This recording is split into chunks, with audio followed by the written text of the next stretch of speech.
Sparkle, welcome to Spark TV. I'm so excited to have you here. Thank you for having me. So exciting. Let's start out by telling everyone who you are and what you do. Okay, my name is Sparkle Grose. I am a permanent makeup artist. I'm in the process of trying to open salon suites for that offer childcare. Because I'm a Ooh. single, yeah, no, I'm a single mom, and I've had to take my kid to work more times than I can count. And I know how. Are you a mom by any chance? I am not a mum, but we have Okay. lots of mums in the Spark community, so I'm intimately Yes, aware I of all know. of the I challenges. know. Like it's a struggle sometimes just trying to take Yeah. care of yourself while also like trying to take care of the kids and everything else like that. So I'm trying to create a space where moms can practice self-care without the struggle of childcare.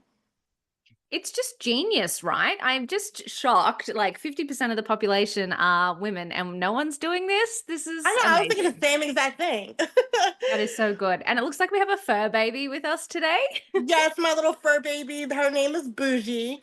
At least if I can Oh. get her over the camera. There she is. Oh my God, she is gorgeous. I Thank love this. you. I love it when we have a special guest. It always makes it exciting. Yeah, she's rotten. Yeah, they're the best kind, though. We love them I the most. know. So, how did you even get into business? How did this all come about? What's your story? Oh, my story is so long, but I'm gonna try to keep it as short as I can. Sorry, my other dog wants attention too. I have another one. Come here, Bentley. Um, so I started in 2017. I went to cosmetology school and I had did that, and then initially I wasn't sure what I was gonna do with my life. I was 18 at the time, so I wasn't sure what I was gonna do with my life. It was just kind of a Mm. hobby. I did makeup part time, and I went into the military. Did the Wow. bill?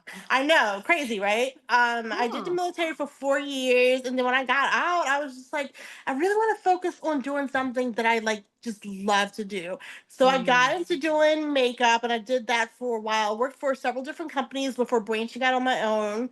I branched out on my own in 2015, and I have not worked a regular job since.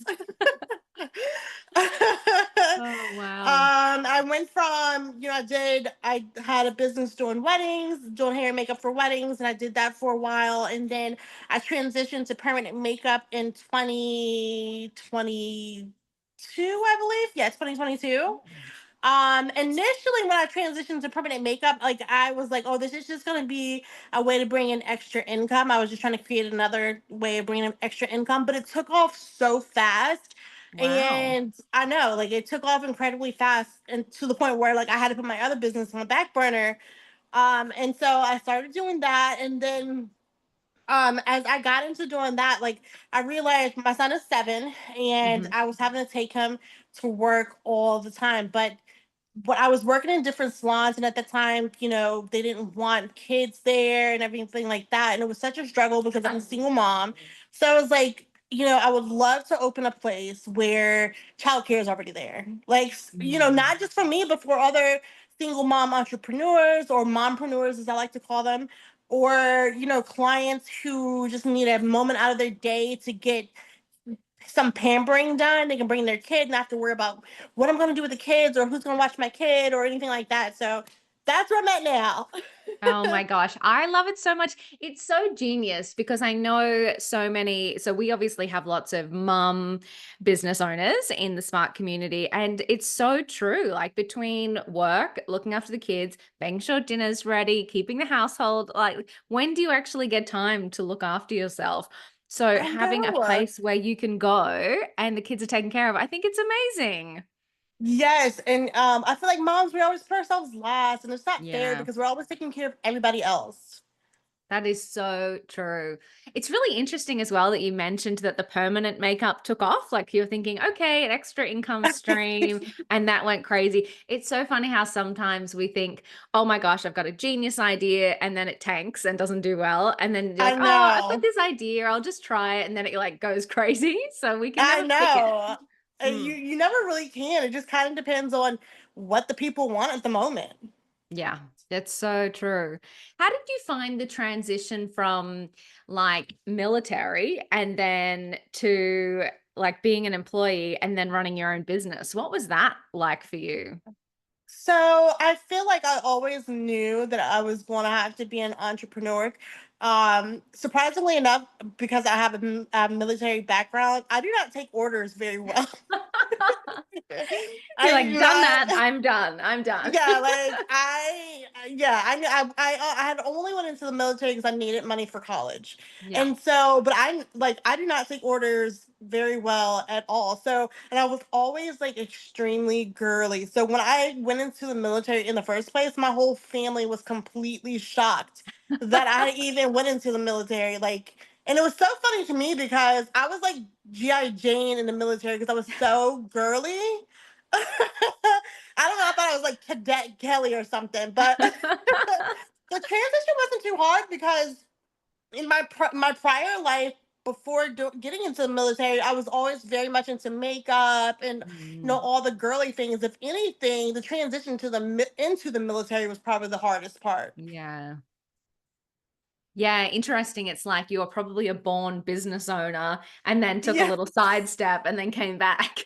Right, exactly, exactly. That's exactly what it was like. But I do think the military helped me out in a lot of different aspects of my life. Like even though I knew it wasn't going to be like a permanent thing, it taught me discipline and good life Mm. skills that I needed that I feel like did contribute to my success.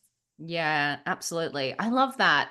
We can, and I think that like the moral of the story is like you can always learn something from every experience, Oh, good or bad, that we have absolutely. in life. Absolutely. Every experience that you have is a learning experience. In my life, I feel like everything that I've done, even including the military, has led up to this point that I'm at now. I know. I have that same philosophy. I'm like, I have no regrets because if anything didn't play out the way it played out, then I wouldn't be here. So I can't, Exactly. yeah, and not all of it's good, but that's okay. No, but even the bad stuff are learning lessons. Like, I know we would love life to be, this one way street, Unicorn and rainbows. exactly. But the all the obstacles we go through makes us better. Yes. Oh, I love that so much. So, have you had any challenges? What's been the biggest challenge of running your businesses over the years? Oh, I've had many challenges. Running a business is so hard. Mm, Because it's unpredictable. Like, this yeah. year you may do amazingly well, but when COVID hit, like it took us out for a moment. Like, Yeah. so sometimes planning can be really hard because a lot of times you don't even know what you're planning for because Yeah. things things So can true. arise. Yeah, things can arise at at any moment. And then I have relocated locations from where I had originally started my business. And so it's like almost like starting over again, just more with more knowledge, but almost like starting over again.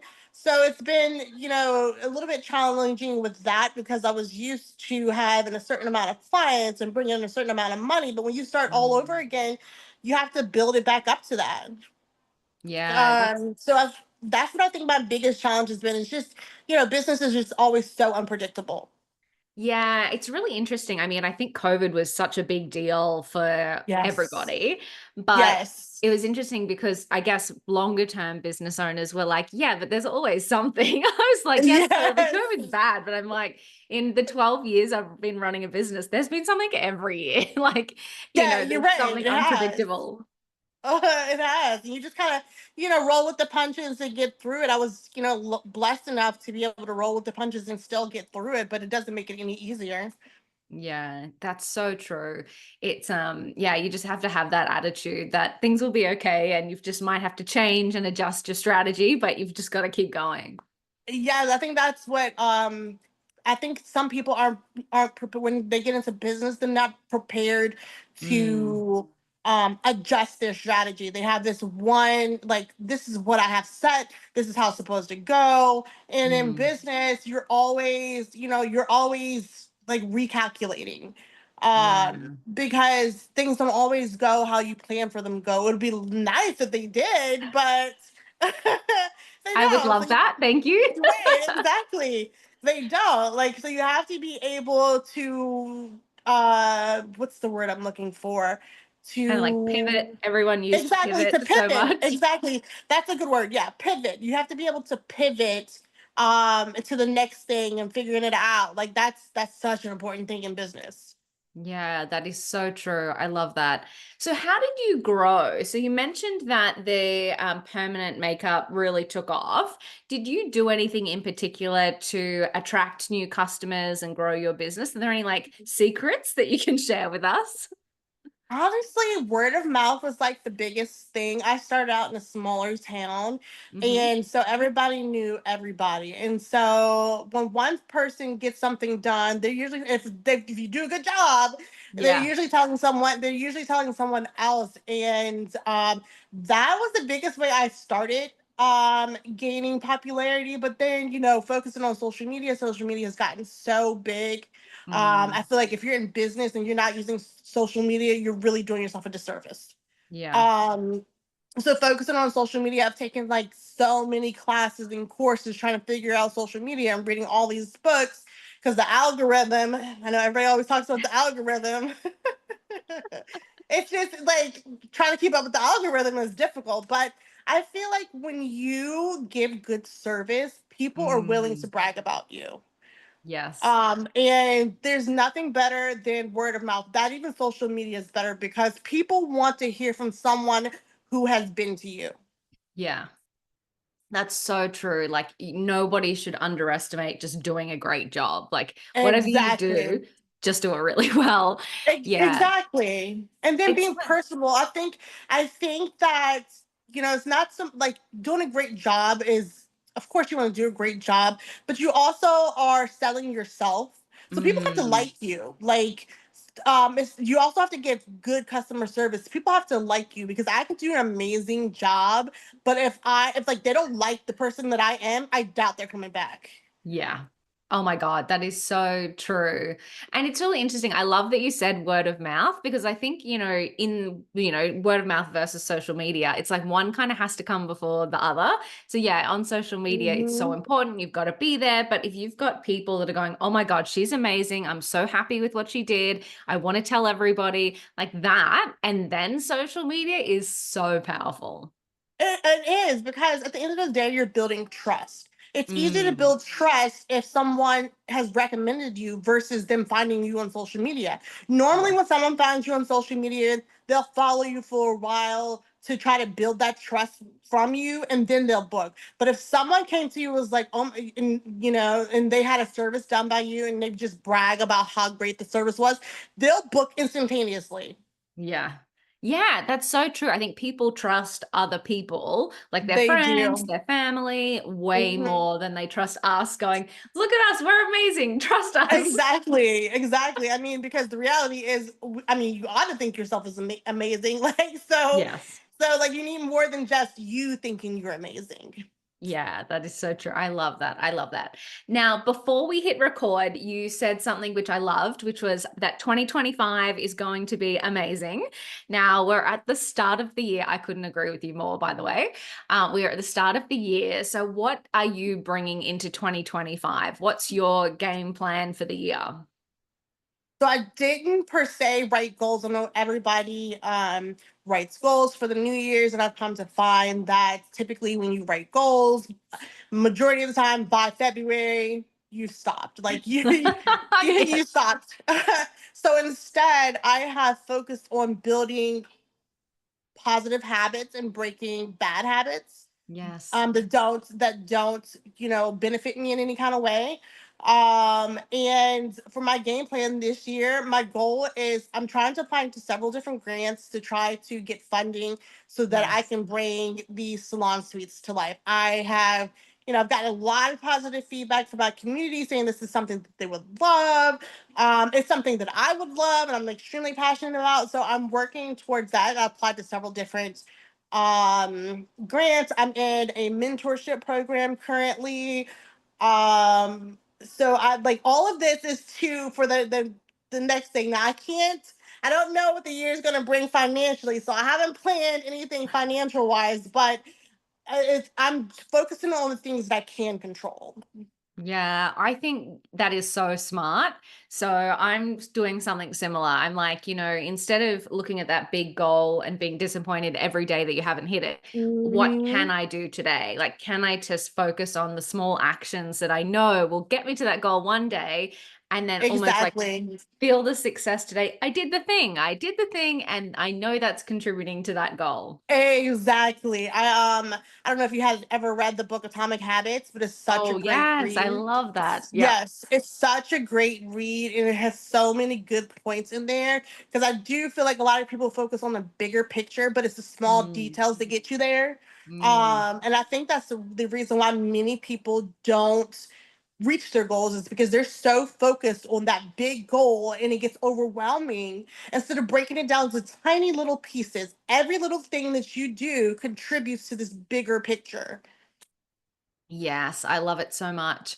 You are absolutely incredible. I could talk to you all day, but I always love to wrap up these podcasts with one last piece of advice. So, reflecting on all of your time in business, what would be a piece of advice that you would give to another woman on her business journey? Do the research. I feel like when I first got into business, I kind of jumped into things without doing a lot of research on a lot of different things, particularly finances.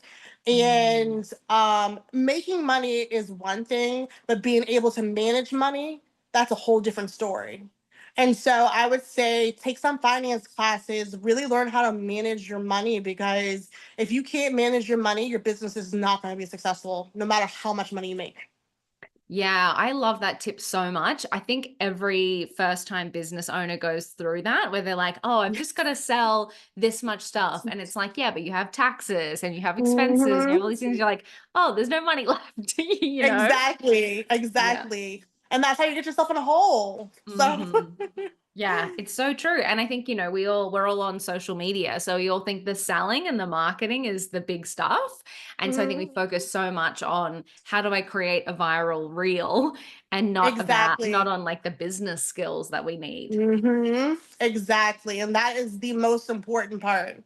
Mm. Oh, you are absolutely incredible. Sparkle, thank you so much for jumping on the Spark podcast today. It was such a pleasure to hear your story and share your wisdom with the Spark community. Thank you so much for having me. It was my pleasure.